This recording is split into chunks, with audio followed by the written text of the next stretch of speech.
The Democrats running for a chance to unseat Republican Gabe Evans in Colorado's closest congressional district just debated last night on 9 News. This is the 8th congressional district from the northern suburbs of Denver to Weld County. Kyle Clark moderated the debate.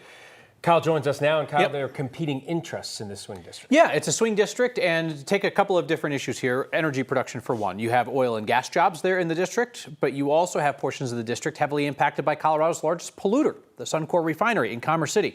So last night in the debate, I asked State Rep Manny Rutinel and former State Rep Shannon Byrd if Suncor is a good neighbor. As with many of the questions in the debate, Rutinel initially dodged a direct answer. To make sure that we hold corporate polluters accountable when they continuously harm our communities. Our communities shouldn't have to experience asthma attacks and nosebleeds. They should feel safe in their own homes, and we need to hold corporate polluters accountable. Is Suncor a good neighbor?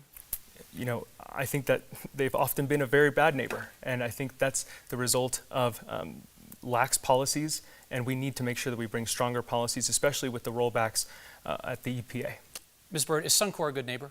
Suncor's operations have hurt a lot of people in the area. The people who live near and around Suncor have legitimate concerns about clean air, and making sure that Suncor is held to a high standard of operation is of critical importance. This is something I worked on as a state representative, making sure that I was part of passing some of the strictest air quality laws in the country. And as chair and vice chair of our state's budget committee, making sure that we were funding enforcement and monitoring of emissions at Suncor. So despite that criticism, both Byrd and Rutinel both disagree with progressives who think that Suncor should be shut down. At the end of the day, these two agree on a whole lot of issues. They didn't at the beginning of the campaign, back when Manny Rutinel was a progressive, but he has since abandoned a number of his core convictions, and he's kind of come into the centrist lane where Byrd is now. So there's not a whole lot of differentiation between a lot of their political positions at this point. And I guess, there's still a month left. I mean, maybe there could be some position changes to come.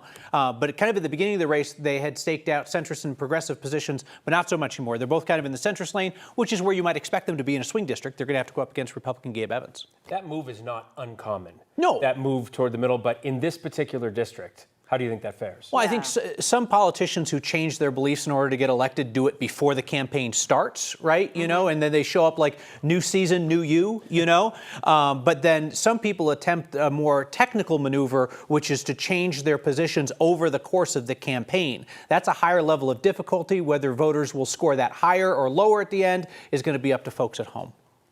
You've talked about that district in particular, and there's a lot of different types of voters in that district alone. And the idea of being more centrist might be appealing, but if you've changed your views, the other side is going to call that out all day long until Election Day. Oh, we saw it happen to the last Democrat to represent the district, Yadira Caraveo, who was first elected in 2022 when that district was created. She was a progressive in the state legislature, became a moderate in Congress. She took a bunch of votes with Republicans, like show votes on stuff like people's right to the washing machine of their choice and things like that. And it ticked off a lot of Democrats.